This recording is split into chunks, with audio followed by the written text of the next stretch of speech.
नमस्कार आप सभी को। तो आज हम लोग एक बार फिर से केवीएस का, एनवीएस का, इन सब का रिजल्ट आप लोग अक्सर सुनते रहते हैं, है ना। तो मनीषा इससे पहले नवोदय में बहुत अच्छा करके गई है। वंशिका, हिमांशु, इन सब के केवीएस के बाद केवीएस में रासु चूंकि जल्दी में सिलेक्शन हुआ था और तुरंत बुला लिया गया था, तो इसको रातों रात जाना पड़ा हैदराबाद, और अभी गोलकुंडा में ये पोस्टेड है। बाकी रासु खुद ही बताएगी। तो आज आप सब एक बार रासु का अरदास के इस मंच पे फिर से सिलेक्शन की एक बधाई के रूप में जोरदार स्वागत कीजिए पहले।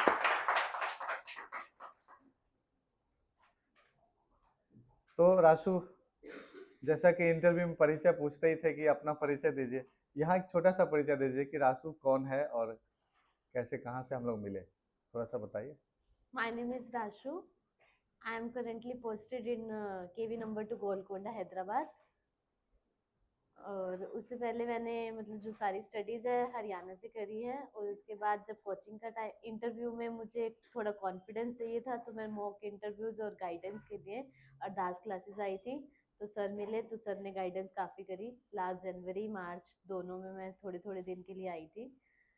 तो यही है। हरियाणा में कहाँ से, थोड़ा परिचय दीजिए स्कूल वगैरह। मैं फतेहाबाद हरियाणा से बिलोंग करती हिसार के पास है। हूँ। हाँ जी। फतेहाबाद, जहाँ पे अक्सर कुछ इलाज कराने के लिए भी लोग जाएं तो वहाँ पे बहुत सारे वैद्य भी मिलते हैं, डॉक्टर भी मिलते हैं। नहीं, अच्छा ये बताइए कि बिना किसी अन्य संस्था का नाम लिए, कि पिछली बार सर ने कहा किसी को धो रही थी बेवजह का, तो किसी का नाम लिए हुए ये बताइए कि अरदास कैसे ढूंढे, कैसे आना हुआ, कैसे मुझे खोजा था आप। मैंने कहीं से ऑनलाइन में सर्च करी थी नवोदय की कोचिंग के लिए। हम्म, तो सर का नंबर मिला, तो मैंने कांटेक्ट किया। तो फिर सर ने कहा कि एक बार मिलने के लिए आओ कोचिंग सेंटर, तो मैं मिलने के लिए आई, तो सर ने गाइडेंस दी, फिर मैं आप यहीं पे फतेहाबाद से डायरेक्ट आए थे? वहीं पे मैंने कांटेक्ट नंबर देखा था। तो वहाँ से डायरेक्ट यहाँ पे आए, दिल्ली हाँ, आए? फोन पे बात करी थी। तब मैं दिल्ली में ही थी शायद। तो हम्म, उसके बाद सर से बात हुई, तो मैं यहाँ पे मिलते हुए आई थी। अच्छा फोन अच्छा। पे बात करने के बाद यहाँ पे मिली थी। तो क्या लगा स्टार्टिंग से, थोड़ा एंड तक बताइए, पहले दिन आए और फिर जाने तक का कैसा रहा। यहाँ पे लोग एक्चुअली कोचिंग को लेकर के थोड़ा सा बहुत ज़्यादा भयभीत भी रहते हैं कि पता नहीं अच्छा अच्छा बोलते हैं, अच्छा अच्छा करते हैं, और एडमिशन के बाद भूल ही जाते हैं कौन स्टूडेंट है क्या है नहीं है। ये सब थोड़ा भ्रम दूर करने के लिए मैं लगातार कोशिश करता हूँ, आप ही लोग कर सकते हैं ये अ, जब मैं आई थी तो मुझे यही था, सर ने काफी कहा कि नहीं, मैं बहुत डरी हुई थी। मेरे में कॉन्फिडेंस नहीं था, सब्जेक्ट नॉलेज थी वो मैं मानती हूँ, लेकिन कॉन्फिडेंस नहीं था कि इंटरव्यू में कैसे प्रेजेंट करूंगी। तो सर ने कॉन्फिडेंस दिया, उसके लिए सर ही मेन जो आगे है। तो अब मैं उसके बाद भी सर से तभी मिलने के लिए आई कि मैं जब भी घर आऊंगी तब से पहले मिलूंगी। और अभी मैं घर भी नहीं गई, पहले यहीं पे आई हूँ। अच्छा, दिल्ली आप वहाँ से हैदराबाद से डायरेक्ट आए? हैदराबाद से भी मैं यहीं पर आई हूँ, अभी घर जाना है मुझे। अच्छा, अपनी एक घटना बताइए। मैं अक्सर बच्चों को बोलता हूँ कि कई बार होता है कि ये लोग फॉर्म भरते हैं, क्वालिफिकेशन, इन सब चीज़ों को लेके। अभी जैसे ना एक अविनाश अभी आया, लास्ट वीक मिल के गया वो, तो उसके साथ भी प्रॉब्लम थी कुछ, और केवी से फाइनली वो बाहर ही हुआ। और इसकी बातचीत हम बहुत पहले कर दिए थे कि मुश्किल होगा आगे, और फाइनली यही हुआ। लेकिन अच्छा हुआ कि बीपीएससी में वो अच्छी रैंक से पास किया, टीजीटी में गया। तो एक घटना बताइए कि एनवीएस के लिए हम लोग मिले थे, हाँ, और एनवीएस केवीएस के तक का क्या हाँ, ऐसा हुआ था जो मतलब पूरा एनवीएस वो के बताएं लिए ही थोड़ा मैं हमें। आई थी, लेकिन मेरा इंटरव्यू हुआ नहीं था। उसी के लिए क्या? कोचिंग ली थी, हाँ, उसी के क्या लिए हुआ था प्रिपेयर जरा किया बताएं। था। मेरा बीएड का रिजल्ट 10 डेज लेट था कुछ। फॉर्म के टाइम पे मेरी बीएड कंप्लीट नहीं थी। 10 डेज लेट था? 10 डेज लेट था फिर रिजल्ट। फॉर्म भर दिया आपने? फॉर्म फिल कर दिया था मैंने, तो एग्जाम क्लियर हो गया। उसी की कोचिंग के लिए आई थी। लास्ट मोमेंट में मुझे पता चला कि मेरा शायद इंटरव्यू होगा, फिर भी मैं गई थी आनंद गई थी गुजरात में गुजरात? इंटरव्यू देने। लेकिन उसके बाद केवी का ही पेपर था, और उसमें इंटरव्यू हो गया। पर लेकिन जो भी एनवीएस की जितनी भी कोचिंग थी, जो भी गाइडेंस थी, वो सारी केवी में काम आई थी। सेम सिमिलर सा ही रहता है सब में। तो उसमें भी सर ने हेल्प किया, साथ साथ मैं फोन पे कांटेक्ट में थी सर के। अच्छा, आमतौर पे जो इंटरव्यू देने आते हैं बच्चे, केवीएस इंटरव्यू या एनबीएस के लिए, क्या सोचते हैं आप? क्या क्या सोचे, चार पांच बातें बताइए कि मन में ये लगा रहता है, मैं तो ऐसे ऐसे एक सोचती थी। कॉन्फिडेंस यही था कि सब अभी तक भी सर हंसते हैं उस पे, कि मैं सोचती थी कि मेरी हाइट छोटी है, इसको मेरे को भगा तो नहीं देंगे।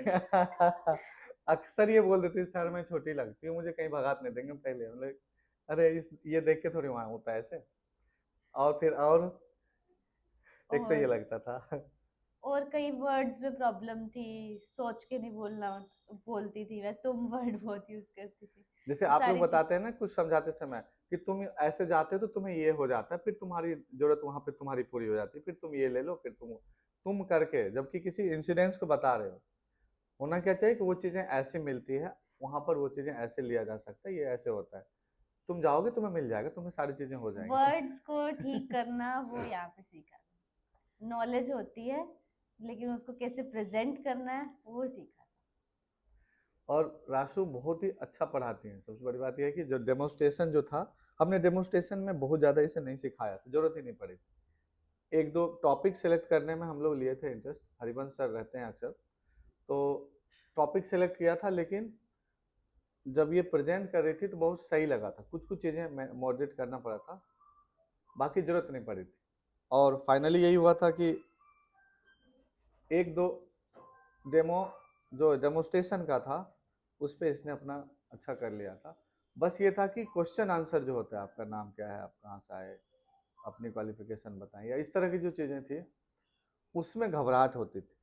लास्ट टाइम कुछ इंटरव्यू के अंश में कभी दिखा था, आज तो ये जल्दी में है इसलिए, नहीं तो आज चलता ही एक आध घंटे ये। क्योंकि मैं इन लोगों का कुछ बच्चों का रखा हुआ था, अभी तक रखा हुआ हूँ इनको सेंड करने के बाद, कि उस दौरान कैसे फेस करते हैं।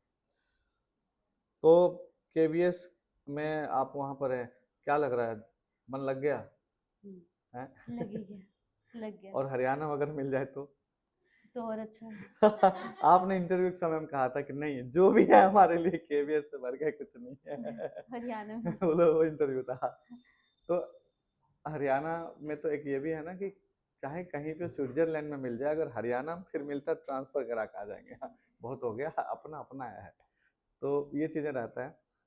मैं उम्मीद करता हूँ कि आगे असिस्टेंट प्रोफेसर, चूंकि नेट भी क्वालिफाइड है राशु, और पीजीटी लेक्चर में है ये +2 में, तो वहाँ पर भी सब कुछ अच्छा ही मिलता है। लेकिन हमारी ये शुरू से एक थी कि तुम जल्दी से एक जॉब ज्वाइन करना चाह रहे हो, थोड़ा सा हो जाता है कि सर लेट तो नहीं हो रहे हैं, जॉब जल्दी मिल जाए हाँ, तो ये अच्छा चीज रहेगा। का मैं कहना चाहूंगी कि हमेशा जो फोकस है वही करना, चाहे लेट मिल जाए। हम्म, हम्म। जो चीज टारगेट है उसी को ही मान के जितना टाइम लग जाए करते रहना, जल्दी के चक्कर में मत भागना। दिक्कत होती है। दिक्कत होती है बिल्कुल, जल्दी के चक्कर में बिल्कुल मत भागना कि जल्दी मिल जाए जॉब, मिल जाए जॉब, मिल जाए। मैं भी सोचती थी पर गलत है ये। और मैं अक्सर यही बोलता था, करे जितनी पोटेंशियल है, सारी चीज़ें हैं, तुम लोग अपनी कैपेबिलिटी को पहचानो ना। और जॉब कुछ भी मिल जाएगा, कुछ भी थोड़ी रह लोगे कहीं पर भी, कुछ हाँ, दिन जो करके तो देखो। टारगेट अब है जैसे अब वही। ये लोग जॉब कर रही है ना, अब अनुभव हो रहा होगा कि बहुत कुछ किया जा सकता है, किया जा सकता था, थोड़ी सी जल्दीबाजी हुई, लेकिन एक उस पोस्ट पे है तो बहुत ज़्यादा खलता नहीं है। लेकिन वही पीआरटी का हो गया और कोई जॉब हो गया जो +2 लेवल पे ही आप सोचने लगते हो, तो दिक्कत होती है। पोटेंशियल है तो कोशिश करो। और अक्सर जैसे आपके जितने कुछ उस समय के इंटरव्यू लेने वालों में थे, कुछ का नाम बताइए, याद है किसी का? चेतन, चेतन। चेतन ने भी काफी हेल्प करी, मैं भी पूछती थी डाउट, जो साथ में और बच्चे पढ़ रहे थे, मनीषा, हम्म। और उनसे भी गाइडेंस लेते थे, मिलके पढ़ते थे। इसका कैसे प्रिपेयर किया, इसका मैंने आंसर ये प्रिपेयर किया। तो ऐसे करके आप लोगों को कुछ पूछना है, हरियाणा ही डोमिनेंट है, पूछ लो कुछ। ऑप्शंस रखो लेकिन मेन फर्स्ट ऑप्शन जो गोल है उसी को ही बनाओ। सेकंड प्लान, बी प्लान भी बी रखो। प्लान भी रखो, अच्छी बात है, लेकिन जो ए प्लान है उसी को। मुझे असिस्टेंट प्रोफेसर से ज्यादा पीजीटी में ही इंटरेस्ट था स्टार्टिंग से। हम्म। मैंने प्राइवेट कॉलेज में भी पढ़ाया है, पर लेकिन मुझे उसमें इतना इंटरेस्ट नहीं आया जितना मुझे 11th 12th को पढ़ाने में आया। कोई सवाल संगीता जी आप ही पूछ लीजिए, आपके अक्सर बहुत सारे सवाल होते हैं, छोटा सा ही पूछिए, कुछ भयानक ही पूछिए, पूछिए। हाँ मनीषा जी, आप भरे पूरे हैं, पूछ लीजिए कुछ। आप लोगों को भी कोई सवाल नहीं? विकास कुछ पूछिए आप, तैयारी के दौरान की कुछ। सर तैयारी के दौरान जैसे हम लोग यूजीसी नेट का प्रिपेयर कर रहे हैं, एग्जाम भी है 1 मंथ बाद, तो हमें इस 1 मंथ के दौरान क्या नियम फॉलो करनी चाहिए ताकि हम उस चीज को वेच सके? इन्होंने अपना बिल्कुल दुख ही रख दिया है जो अभी चल रहा है कि जून में इनका पंक्चुअलिटी पेपर है। हाँ, सबके साथ यही होता है, मैंने भी यही फेस की, पंक्चुअलिटी। पंक्चुअलिटी। अभी आप यहाँ बैठ के टाइम बोल रहे देना थे पड़ेगा, डिसिप्लिन मेंटेन करो। टाइम देना पड़ेगा। टीचर, मैं तो यही बोलती, टीचर सिर्फ, मैं भी टीचर ही हूँ तो टीचर सिर्फ गाइडेंस देते हैं, पढ़ना खुद को ही होता है मेन।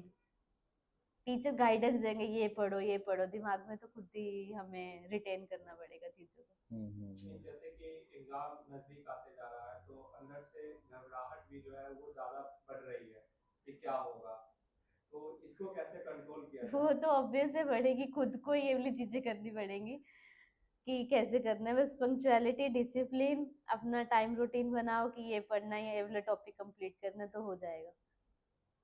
कॉन्फिडेंस जो कि मुझ में बहुत कम था। और कुछ? फिर भी मैंने सारी चीजें पहले अटेम्प्ट में कर ली। नेट भी पहले अटेम्प्ट में क्लियर था, सब चीजें पहले अटेम्प्ट में थी। मैंने यूनिवर्सिटी ऑफ दिल्ली से बीकॉम किया, एमकॉम किया, सब था। लेकिन हर एक पेपर के बाद मैं रो कर निकली हूँ कि मेरा शायद होगा, मेरा शायद होगा। लेकिन सब में पास सब किया। में पास हो गई, लेकिन सब में टोटली। एक नवोदय को मैंने फेस किया, जो फेलियर थी मेरी फर्स्ट, वो भी फेलियर नहीं कह सकते क्योंकि बीएड का रिजल्ट ही लेट था, एलिजिबिलिटी पे ही सवाल। एलिजिबिलिटी का था, लेकिन वो भी सब चीजों में पास थी। फिर भी मैंने अपने आप को अंडर कॉन्फिडेंट ही माना था हर पॉइंट पे। जब तक सक्सेसफुल ना हो जो, तब तक यही रहता ही रहता है मोस्टली सबके साथ। एक और सवाल है, थोड़ा सा ये रखते हैं कि जैसे अभी तो हम लोग तैयारी कर रहे हैं, उसके साथ जो है ना वो नींद भी बहुत परेशान करती है, तो ये जो है कैसे इसको कंट्रोल किया जाए? मुझे इसका कोई आंसर नहीं है। नींद क्यों आती है? कोई नहीं, इसका जवाब भी मिलेगा। रासु नींद से परेशान नहीं हुई है तो इसलिए इनको थोड़ा कम आइडिया है। तो रासु, मुझे अब नींद ज्यादा आने लगी है। दो बातें बतानी है आपको जाते जाते। एक मैसेज होगा, अरदास क्या और रिफॉर्म कर सकता है, और इन बच्चों को क्या मैसेज देना चाहेंगे आगे इंटरव्यू के लिए या जॉब के लिए।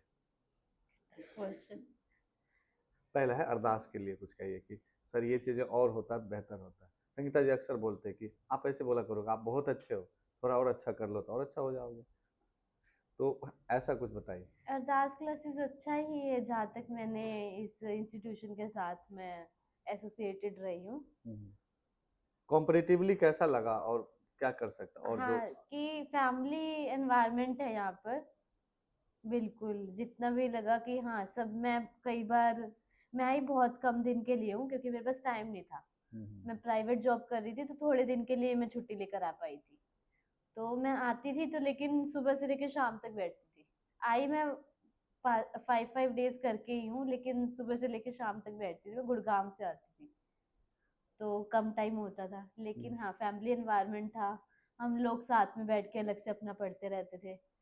सर को और क्लासेस भी लेनी होती थी क्योंकि बस गाइडेंस के लिए थे, सर इसका क्या डाउट है, ये कैसे करेंगे, इसका क्या क्वेश्चन प्रिपेयर कर सकते हो। तो यहीं पे आप सब भी पढ़ते रहिए खुद से, जो डाउट हो सकता है अवेलेबल है ही।